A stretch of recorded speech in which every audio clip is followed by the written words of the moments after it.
My name is Lisa, and I've been married to my husband Robert for about a year. We're living happily in a small, affordable apartment, and we dream of moving into a new house one day. Robert's parents live just 5 minutes away, but they rarely visit us, he once explained. My mom doesn't want to interface with our marriage, so she stays away, even though we'll live nearby. Hearing this made me like my mother-in-law even more, because I know a lot of people worry about interfering mothers-in-law after getting married. If she were the meddling type, I would probably push back. My parents always taught me to stand up for myself if someone bothers you. Respond twice as strongly so they won't try again. But I realized I didn't have to worry about that with Robert's mom, which made things much less stressful for me. After a few years of working hard, our jobs were going well, and we started talking more seriously about buying a house. My parents heard about our plans and made a generous offer. If you decide to build a house, we can give you some of our land to use. My parents aren't wealthy, but my grandfather received a large inheritance a while ago, which allowed them to have some valuable land. They talked to my grandfather about it, and he said, "I've given it to you, so feel free to use it however you want." When I told Robert, he was thrilled. He said, "Let's accept their kind offer. I'll never be able to thank your parents enough, and we should thank your grandfather too as his land." After all, we started planning what kind of house we wanted. On weekends, we'd visit showrooms, tour fancy homes, and talk to agents about new properties. The planning stage was exciting and fun, but one day, a phone call from my mother-in-law turned our happy discussions upside down. Robert got a call from his mom. Somehow, she had found out about our plan to build a new house. She said, "If you're building a house, why not make it a duplex so we can live together?" We were shocked. His mother, who usually kept her distance, now suddenly wanted to live with us. Robert was caught off guard and didn't know what to say. He gave vague responses and tried to avoid the topic. We had never thought about making it a duplex. We were planning for a future child's room, but if we made it a duplex, we'd have to change our plans completely. However, rejecting the idea might damage our relationship with her. I was just as confused as Robert. Later, when we had our usual monthly dinner at her house, my mother-in-law brought it up again. Even though Robert's brother Mark, a single father, was also there, she asked, "So, have you thought more about the duplex idea?" "I think it's a great idea. We'll help financially, and selling our current place would give us good money. Besides, when you have kids, won't it be nice to have us nearby to help?" She kept listing all the benefits of living together, talking so much that I couldn't get a word in. Sure, some of her points made sense. Seed would be helpful when we have a baby, and the financial help sounded good, but I believed that Robert and I could manage without needing her help. Plus, I felt more comfortable asking my own parents if needed, instead of risking issues living too close to her. Noticing my thoughtful expression, she asked, "Is it really so bad living with us? I thought you didn't hate us, but maybe I was wrong." She tried to look sad, but I avoided her gaze and quickly left her house.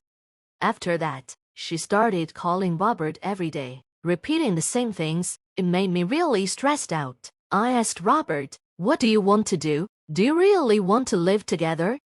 I thought it might be nice to have family nearby, but I didn't want to give up our alone time either. After a lot of thinking, Robert and I decided to say no to my mother-in-law's offer. We wanted to focus on our own time together. I felt that if we explained it properly, she would understand. So, on the day of our monthly family dinner, we went to her house to share our decision. But as we tried to talk, she suddenly interrupted, saying, "Oh, about the duplex, we've already started moving forward with the plan." "Ah, what?" We were stunned. Then she added, "Oh, and Mark's moving in too. You know he's a single dad, right? It's tough for him, so let's help him out. Plus, it'll be good practice for you when you have your own kids. It's a great idea, don't you think?" We were so shocked by what she said that we completely forgot why we had come. Seeing us stay quiet, she took it as a sign that we agreed and started making arrangements for the duplex. She even included Robert's dad and brother in the decisions. We didn't just sit back, though. We tried to speak up several times, But every time we brought it up, they would say, "We're busy right now, let's talk later." Meanwhile, the construction plans kept moving forward. Since Robert's parents were paying for everything, we didn't have a big financial burden. But it wasn't just them moving in. We would also have to live with Mark and help take care of his child. Thinking about all this made us feel trapped.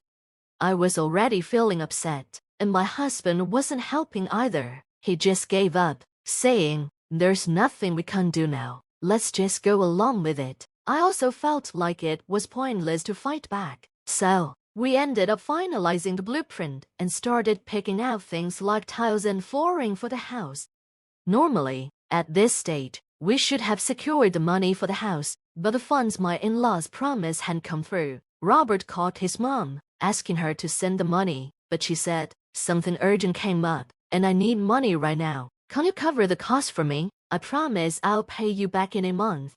Even though they couldn't pay, the construction was already too far along to cancel. Robert and I could barely afford to cover it ourselves, but it felt unfair that we had to pay. Furious, Robert shouted at his mom, "You talk about covering the cost like it's nothing." But his mom just said, "I'll pay you back in a month. Have I ever lied to you?" Then, out of nowhere, my brother-in-law chimed in, and Robert reluctantly agreed to wait for a month.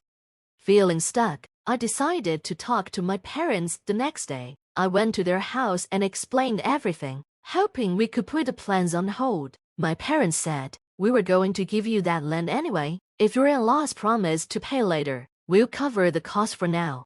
"Really? Are you sure?" I asked. "Of course, dear. Your happiness matters most to us. Don't give up on your dream house because of this. Don't let that multi-family plan go through," they said. I felt so grateful, I almost cried. My mom even joked, "Plus, if they're around all the time, it'll be hard for me to visit." Right. I want to spend time with my future grandkids too. With my parents' help, the construction moved forward, and finally, our dream house was complete.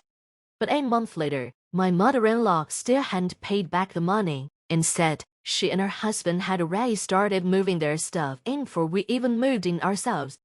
It was odd. She walked around the house, looking confused, and asked, "Where's my room? It's too cramped for a duplex." Since they hadn't paid for a duplex, we didn't build one. Naturally, there was no room for her, but she started putting her things into the room we had set aside for our future kids. To make things worse, she invited her friends over, pretending it was a housewarming party, and showed them around the house, saying, "It's our lovely new duplex. It's a bit small, but the garden is wonderful. We can even plant vegetables here. I'll share them with you when they're ready." Her friends, not knowing the real situation, admired the house and complimented it before leaving. After they moved in and things settled down, 2 months went by, and we still hadn't received any money from my in-laws. Robert asked them about it, but they just kept saying, "Soon, very soon." Even after 3 months or half a year, nothing changed.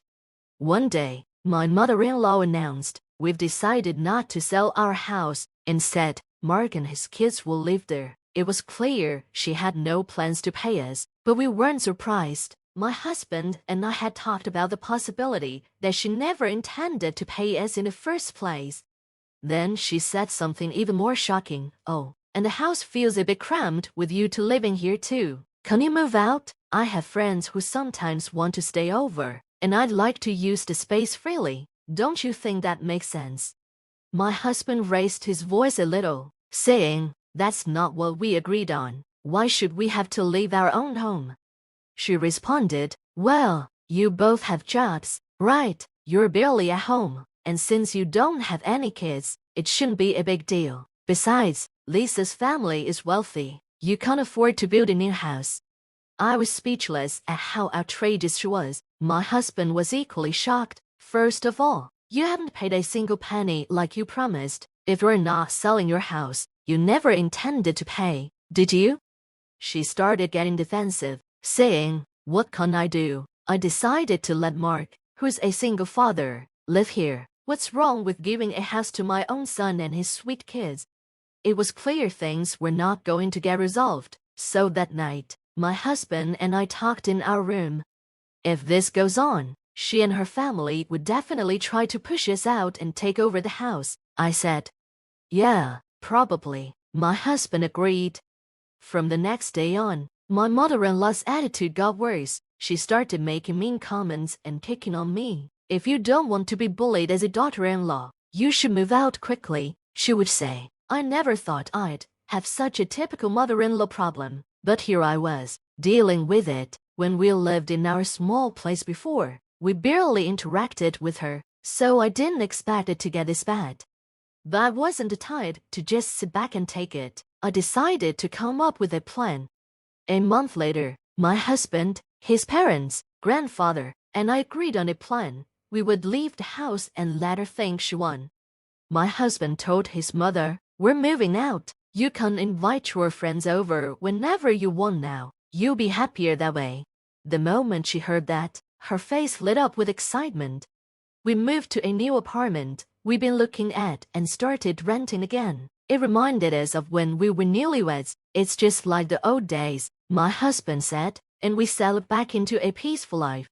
Then, a week later, the phone rang. I overheard my husband saying, "I see, that's great, I win." That's when I knew our plan had worked. The day after we made the plan with my parents and grandfather, we put the house up for sale.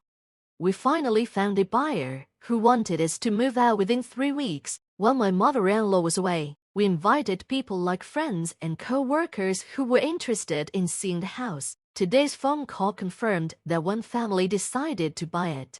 We arranged for 2 large trucks and planned to move out quickly. We timed it perfectly because my in-laws announced they were going to a theme park in New York with their grandsons for the weekend. They were probably enjoying their time with a certain famous mouse mascot.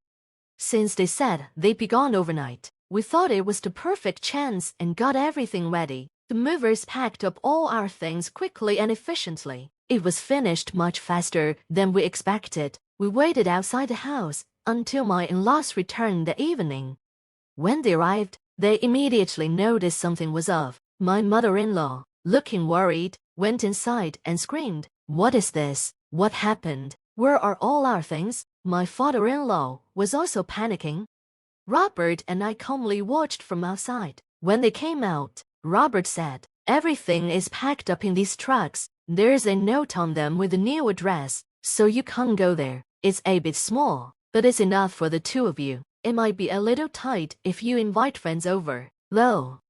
He then added, "Also, this house has been sold. It's someone else's property now. Take care."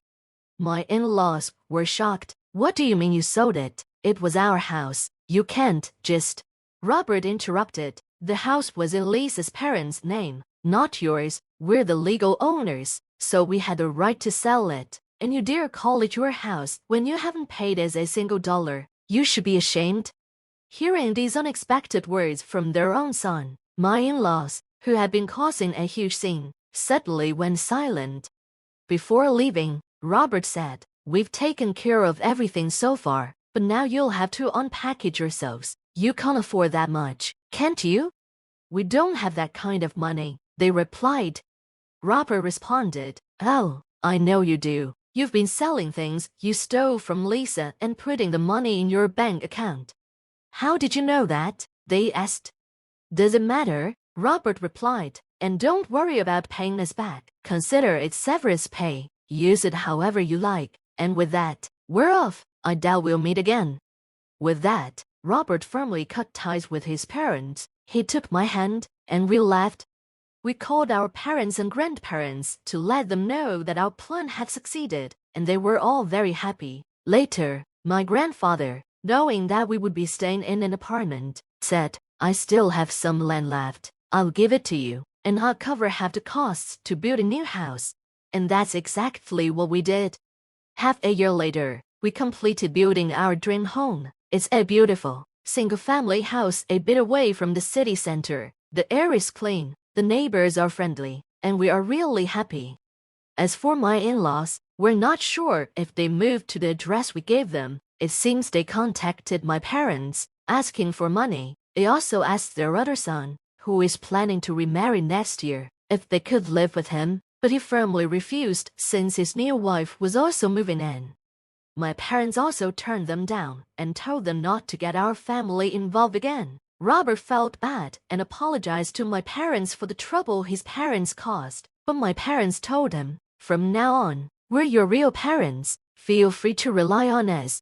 To prevent any future problems, my parents suggested that we install a home security system, which we did. The security team knows not to let his parents in if they ever show up. Plus, we now have a little Bardot, a small, cute puppy in our yard. I doubt his parents would dare to come near. From now on, we don't have to worry about them. It's a fresh start for the two of us. We're excited to have children in the coming years and build a happy family together. We won't let anyone disturb our happiness. That's a promise we've made to ourselves.